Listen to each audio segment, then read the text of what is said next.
Ovo su znakovi telepatije između dvoje ljudi. Osjećate li nepodnošljivu mentalnu povezanost s nekim, čak i kada ta osoba nije u blizini? Osjećate li kao da možete razgovarati s njom bez korištenja jedne riječi? Kada dvoje ljudi dijeli duboku telepatsku vezu, mogu međusobno doprijeti jedno do drugog, iako ih kolosalni okeani razdvajaju. Mogu osjećati prisutnost jedno drugog bilo gdje i u bilo koje vrijeme. Ljudski mozak je remek dijelo, sposobno stvarati čuda. Jedno od čuda ljudskog mozga je telepatija. Telepatija prkosi konceptima vremena i prostora i omogućava ljudski kontakt bez potrebe za verbalnim suočavanjem. Ako dijelite ovakvu vezu s nekim, sigurno ćete naići na ove znakove. Dobivate instant vibracije kad razgovarate s nekim.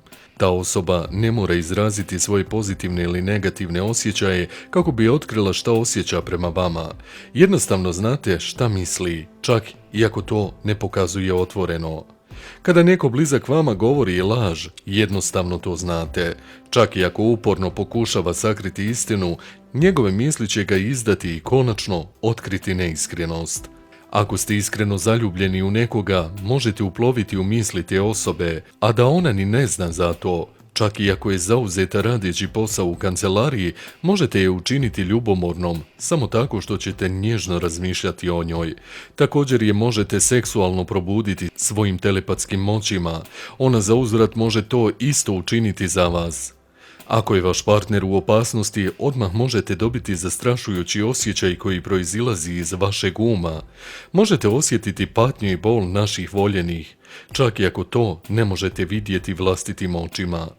Šutnja postaje glasna i teška kada ste sa nekim bliskim, kada ste zaljubljeni u nekoga, kao da je tišina prepuna ljubavi i privrženosti. Ponekad je ova tišina toliko neodoljiva da vas tjera da se primaknete drugoj osobi, da je izljubite i istuširate strastvenom ljubavlju. Osjećate sigurnost s nekim ko vam je blizak. Čak i ako ste zaglavljeni u neprilici ili opasnoj situaciji, osjećate sigurnost kraj svog partnera. Taj osjećaj se može pripisati telepatiji. To vas obuhvata s ljubavlju aure i štiti vas od nepotrebnih opasnosti i nevolja. Telepatska povezanost između dvije osobe nije ništa manje od čuda. Ako je ljudski mozak sposoban uraditi takvu stvar, onda zamislite šta bi se moglo postići kada bi ljudi shvatili svoje moći i rasplansali svoje mentalne sposobnosti za veće dobro. Val ljubavi i suosjećanja bi obuhvatio čitavu planetu. Tekst preuzet sa portala oazaznanja.com, obrada trećadimenzija.com. Pretplatite se na naš kanal. Hvala vam.